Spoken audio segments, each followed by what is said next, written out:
अस्सलामु अलैकुम दोस्तों। अंसारी, ये नाम आपने जरूर सुना होगा।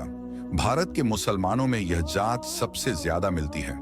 आप भारत के किसी भी शहर चले जाइए, अगर वहां मुसलमान हैं तो अंसारी भी जरूर मिलेंगे। हर जगह मिलेंगे, शहरों में, गांव में, गलियों में। अब सुनिए, इस्लाम में असल में कोई जात पात जैसा सिस्टम नहीं होता, ना कोई ऊंच नीच, ना कोई भेदभाव। इस्लाम बराबरी सिखाता है। लेकिन जो मुसलमान भारत के साथ साथ पड़ोसी देशों में रहते हैं, वह सैकड़ों सालों से उसी माहौल में जी रहे हैं जहां जात पात वाला सिस्टम मौजूद है। कहा जाता है कि यहाँ के लोगों की नस नस में जात बसी है। तो ऐसे माहौल में रहते हुए मुसलमान भी इस सिस्टम से पूरी तरह आजाद नहीं हो पाए। इसलिए आज भी मुसलमानों के बीच कई जातियां पाई जाती हैं और इन्हीं जातियों में अंसारी एक बहुत मशहूर नाम है। अब दोस्तों, जब भी अंसारी नाम सामने आता है तो एक सवाल बहुत बार उठता है, भारत के अंसारी आखिर हैं कौन? इनका इतिहास क्या है? ये लोग कहां से आए हैं? क्या ये लोग शुरू से ही भारत में रहते थे या फिर यह अरब के लोग हैं? कई अंसारी भाई तो ये भी कहते हैं कि हम तो मदीना के मशहूर अंसार कबीले की औलाद हैं। तो फिर सच्चाई क्या है? क्या वाकई में इनका रिश्ता अरब के अंसार से है या फिर ये बात बस लोगों की अपनी सोच है? अब एक और बड़ा सवाल यह भी है, क्या इनका कोई रिश्ता पैगंबर हजरत इब्राहिम अलसलाम से है? और क्या इनका यहूदियों से भी कोई पुराना नाता रहा है? इन सब बातों को समझने के लिए हमें आज से करीब 4000 साल पीछे चलना पड़ेगा। वही जमाना जब खुदा ने अपने एक खास पैगंबर हजरत इब्राहिम अलैहिस्सलाम को इस दुनिया में भेजा था। वैसे इतिहास में यह बात साफ साफ लिखी हुई है कि आज दुनिया में जितने भी अरब लोग हैं या फिर जो यहूदी कौम है, ये सब के सब एक ही शख्स की औलाद हैं और वो हैं हजरत इब्राहिम अलैहिस्सलाम, जिन्हें अंग्रेजी में लोग अब्राहम भी कहते हैं। हजरत इब्राहिम के दो मशहूर बेटे थे। एक का नाम था हजरत इस्माइल, इनकी नस्ल से ही सारे अरबों की कौम आगे चली, और दूसरे थे हजरत इसहाक। इनसे बनी इजराइल की तमाम नस्लें चली। उन्हीं बनी इजराइल कबीलों में से यहूदी कौम भी एक बड़ा कबीला बनी। एक जरूरी बात याद रहे कि हजरत इब्राहिम अलैहिस्सलाम के बेटे हजरत इस्माइल अलैहिस्सलाम, जो इस्लामिक इतिहास में एक बहुत ही अहम शख्सियत माने जाते हैं और जो नबी भी थे। इतिहास से पता चलता है कि हजरत इस्माइल के करीब 12 बेटे और एक बेटी थी। इनमें से 2 बेटों के नाम नाबित और कैदार सबसे ज्यादा मशहूर हुए। मशहूर मुस्लिम इतिहास लिखने वाले इब्ने कसीर ने लिखा है कि आज जितने भी अरब के लोग हैं वो सब इन्हीं 2 बेटों की नस्ल से हैं। अब बात करें कैदार की, तो उन्हीं की औलाद से आगे चलकर कुरैश कबीला बना, जो मक्का और उसके आसपास के इलाके में बसता था। और फिर आगे जाकर इसी कबीले में पैदा हुए हमारे आखिरी नबी हजरत मोहम्मद सल्लल्लाहु ताला अलैहि व आलिहि वसल्लम। अब बात करते हैं हजरत इस्माइल अलैहिस्सलाम के दूसरे मशहूर बेटे नाबिद की। इनकी जो औलाद थी वो कुरैश वालों से बिल्कुल अलग थी। इन लोगों का रहना सहना मक्का से बहुत दूर था। इन्हीं नाबिद की नस्ल से आगे चलकर एक और मशहूर कबीला बना जिसको अंसारी कबीला कहा जाता है। शुरू में ये लोग अरब के साउथ में यानी आज के यमन इलाके में रहते थे। फिर एक वक्त ऐसा आया कि 2 पहाड़ों के बीच बना एक बहुत बड़ा बांध टूट गया और बहुत ही खतरनाक बाढ़ आ गई। इतनी बड़ी बाढ़ आई कि पूरा इलाका डूब गया। और हाँ, इस बाढ़ का जिक्र कुरान में भी है, सूरह सबा के अंदर। अब क्या हुआ, इन सब लोगों को अपना घर बार छोड़कर सरदार की अगुवाई में वहां से निकलना पड़ा। फिर यह लोग पूरे अरब में घूमे, कोई नई जगह ढूंढते रहे। आखिरकार इनकी तलाश खत्म हुई यशरब नाम की एक जगह पर। दोस्तों, अगर आप में से कुछ लोगों को यह नहीं पता तो आपको बता दें कि यसरब दरअसल आज का मदीना ही है, बस पहले उसी को यसरब कहा जाता था। तो जब यह अंसारी कबीला यहां आकर यशरब मदीना में बस गया तो यहीं पर उनके सरदार हारिसा के यहां 2 बेटे पैदा हुए। एक का नाम था ओस और दूसरे का नाम था खजरज। अब इन दोनों नामों को याद रखना आपको इसलिए जरूरी है क्योंकि इन्हीं दोनों बेटों से अंसारी कबीले की 2 अलग अलग शाखाएं शुरू होती हैं, यानी ओस से ओस कबीला और खजरज से खजरज कबीला। दोस्तों, ये बात ध्यान में रखिए कि उस जमाने में मदीना शहर पर यहूदियों का दबदबा था। असल में मदीना को 3 बड़े यहूदी कबीले चलाते थे। इन कबीलों के नाम थे बनु कुरैजा, बनु नज़िर और बनु कैनका। अब जो अंसारी कबीले थे यानी ओस और खजरज, वो भी इन्हीं यहूदियों के अंडर में आ गए थे। इतना ही नहीं, कुछ इतिहास में लिखा गया है कि यह लोग यहूदियों को टैक्स भी देते थे। इसी वजह से कुछ लोगों का मानना है कि हो सकता है इस्लाम कबूल करने से पहले ये अंसारी लोग भी यहूदी ही रहे हों। लेकिन कुछ दूसरे इतिहास लिखने वालों की राय अलग है।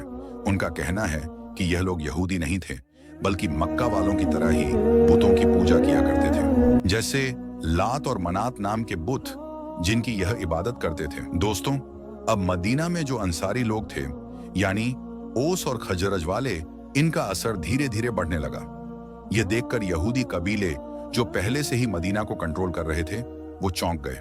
अब उन्हें लगा कि अगर अंसारियों का दबदबा बढ़ गया तो हमारी हुकूमत खत्म हो सकती है।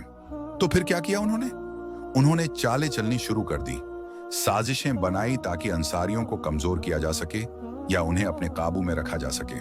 और अफसोस की बात यह है कि उनकी यह चालें कामयाब भी हो गई। उन्होंने बड़ी होशियारी से ओस और खजरज इन दोनों कबीलों के बीच में झगड़ा डलवा दिया। अब जो पहले भाई जैसे थे, वह एक दूसरे के सबसे बड़े दुश्मन बन गए। और यह दुश्मनी इतने सालों तक चली कि तब तक खत्म नहीं हुई जब तक हमारे आखिरी नबी हजरत मोहम्मद सल्लल्लाहु ताला अलैहि व आलिहि वसल्लम मदीना नहीं पहुंच गए। दोस्तों, अब एक बात और समझने वाली है कि अंसार के दोनों कबीलों यानी औस और खजरज में से खजरज कबीले का असर और दबदबा थोड़ा ज्यादा था। अक्सर जो भी सरदार चुना जाता था, वह भी खजरज कबीले से ही होता था। अब जो लोग यह कहते हैं कि भारत और पाकिस्तान के अंसारी असल में अरब के अंसारी लोगों की औलाद हैं, और वह भी खास तौर पर खजरज कबीले से ही अपना रिश्ता जोड़ते हैं। और जैसा कि हम पहले भी समझ चुके हैं कि अंसारी लोग शुरू से ही यहूदियों के नीचे रहते थे और टैक्स भी देते थे, और ये हालात करीब 500 साल तक चलते रहे। लेकिन फिर एक दिन ऐसा आया जब खजरज कबीले के सरदार मालिक बिन अजलान ने यहूदियों के सरदार को खुलेआम कत्ल कर दिया। बस उसी दिन से सब कुछ बदल गया।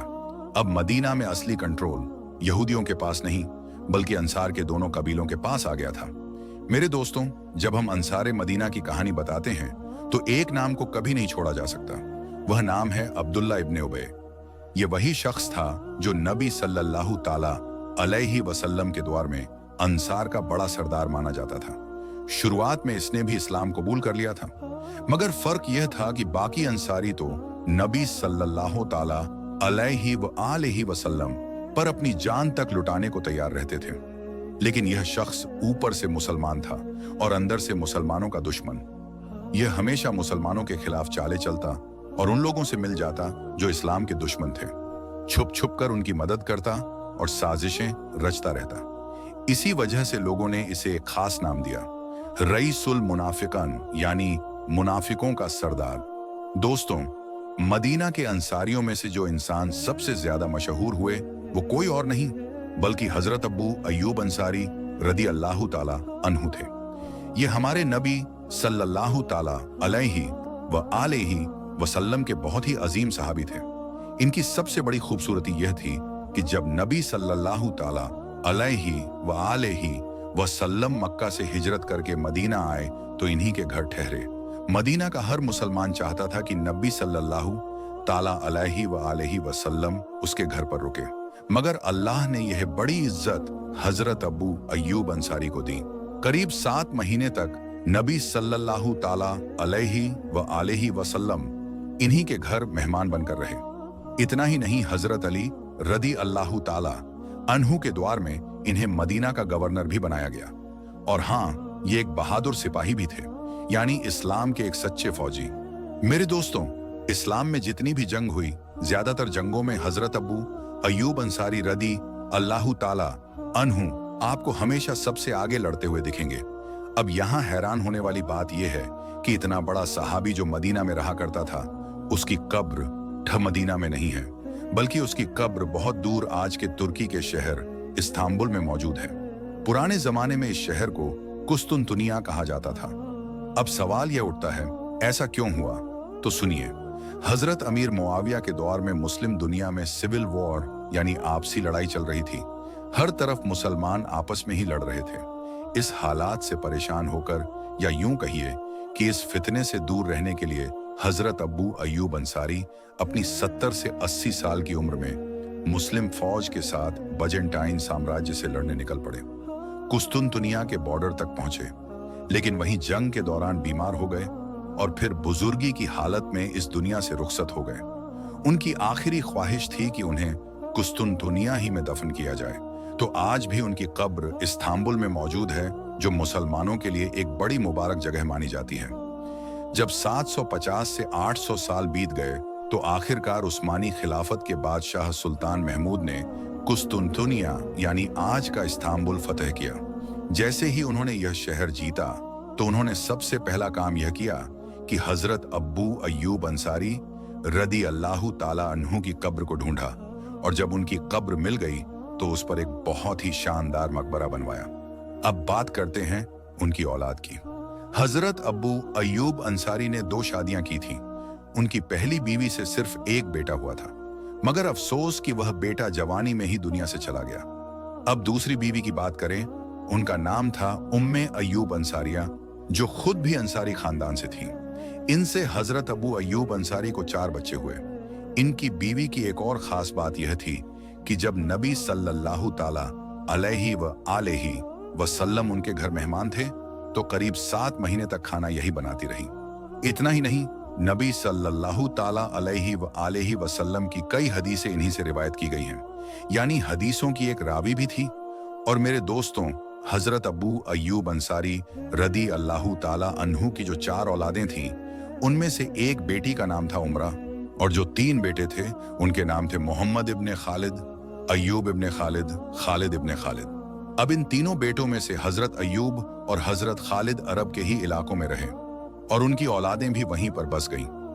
आज के दौर में इनकी नस्ल ज्यादातर कतर और बहरीन जैसे इलाकों में पाई जाती है, लेकिन इनके जो बड़े बेटे थे यानी हजरत मोहम्मद इब्ने खालिद, उनकी औलादें वक्त के साथ ईरान, अफगानिस्तान और हिंदुस्तान की तरफ बढ़ती चली गईं।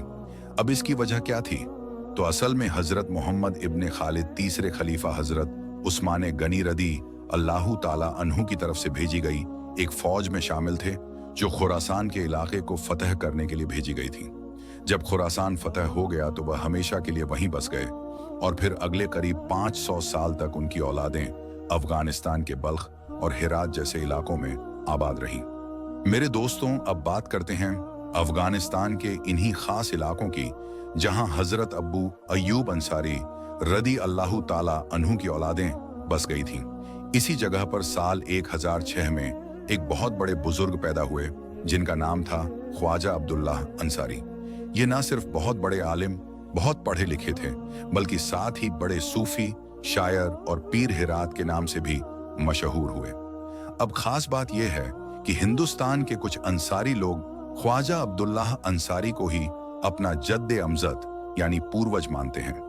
उनका कहना है कि ख्वाजा अब्दुल्लाह के जो 5 बेटे थे वो अलग अलग वक्तों पर हिंदुस्तान के अलग अलग इलाकों में आए थे और इन्हीं की औलादें आज के अंसारी कहलाते हैं। कुछ लोग कहते हैं कि ये लोग दिल्ली सल्तनत के जमाने में आए, तो कुछ कहते हैं कि ये लोग 1526 में बाबर के साथ हिंदुस्तान आए। अब मेरे दोस्तों, जहां तक बात है अरब के अंसार की, तो उसमें कोई शक नहीं, वह सब बातें 100% सही हैं। और यह भी पक्का है कि हजरत अब्बू अय्यूब अंसारी के बेटे की नस्ल बाद में अफगानिस्तान में बस गई। यह भी सच है। डिबेट तो असल में अब शुरू होती है कि क्या वाकई में ख्वाजा अब्दुल्ला अंसारी की औलादें हिंदुस्तान आई थी या नहीं, और अगर आई भी थी तो क्या आज हिंदुस्तान में जो इतनी बड़ी तादाद में अंसारी मिलते हैं वह सभी उन्हीं के नस्ल से हैं, या फिर इस दावे में कहीं शक की गुंजाइश है? अगर आप इस सवाल का जवाब ढूंढने की कोशिश करेंगे कि क्या हिंदुस्तान के अंसारी सच में हजरत अब्बू अय्यूब अंसारी रदी अल्लाहु ताला अन्हु की नस्ल से हैं, तो आपको अक्सर इतिहासकारों और एक्सपर्ट्स की तरफ से ना में ही जवाब मिलेगा। जो लोग ऐसा दावा करते हैं, यानी जो कहते हैं कि हिंदुस्तानी अंसारी उन्हीं की औलाद, ऐसे लोगों की तादाद बहुत कम है।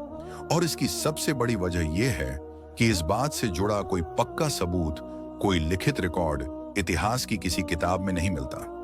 मतलब रिटन हिस्ट्री में कहीं भी ऐसा कुछ नहीं लिखा है जो यह साबित कर सके कि हिंदुस्तान के अंसारी हजरत अब्बू अय्यूब अंसारी की नस्ल से हैं, बल्कि यह बात तो एक परंपरा की तरह, एक कहानी की तरह सिर्फ बुजुर्गों से सुन सुनकर आगे बढ़ती रही है।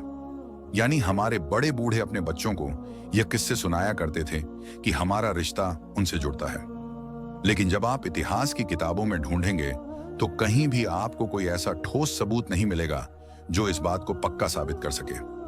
मेरे दोस्तों, आप चाहे किसी गैर मुस्लिम इतिहासकार की राय देख लीजिए, या किसी मुस्लिम स्कॉलर की, या फिर खुद अंसारी बिरादरी के किसी इतिहास जानने वाले की, सबकी बातों में एक चीज कॉमन मिलती है कि हिंदुस्तान के अंसारियों का सीधा ताल्लुक हजरत अब्बू अय्यूब अंसारी से नहीं जुड़ता। इस बात को पक्के तौर पर साबित करने के लिए कोई रिटन रिकॉर्ड, कोई मजबूत दस्तावेज इतिहास की किसी किताब में नहीं मिलता। यह बात ज्यादातर परंपरा और सुनाई गई बातों पर ही टिकी हुई है, जो बुजुर्गों से सुनते सुनते आज तक चली आ रही है। लेकिन दूसरी तरफ हिंदुस्तान के अंसारियों से जुड़ी कुछ बातें इतिहास की किताबों में साफ लिखी गई हैं, जैसे कि इंडिया और पड़ोसी देश में जो अंसारी लोग हैं वो असल में यहीं के पुराने लोग हैं, जो पीढ़ियों से यहीं बसे हुए थे, और यह लोग खास तौर पर कपड़ा बुनने और कपड़ा बनाने के काम से जुड़े हुए थे। इसीलिए इन्हें बुनकर कहा जाता था। जैसे बाल काटने वाले को नाई, कपड़े धोने वाले को धोबी, लोहे का काम करने वाले को लोहार कहा जाता था, वैसे ही कपड़ा बनाने वालों को बुनकर या जुलाहा कहा जाता था। लेकिन फिर क्या हुआ? जब इन लोगों ने शुरू में ही इस्लाम को कबूल किया और इस्लाम को फैलाने में भी बढ़ चढ़कर हिस्सा लिया, तो अरब और तुर्क स्कॉलर जो बाहर से आए थे, उन्होंने इन लोगों को अंसार कहकर बुलाना शुरू कर दिया। क्यों? क्योंकि अरबी जबान में अंसार का मतलब होता है मदद करने वाले।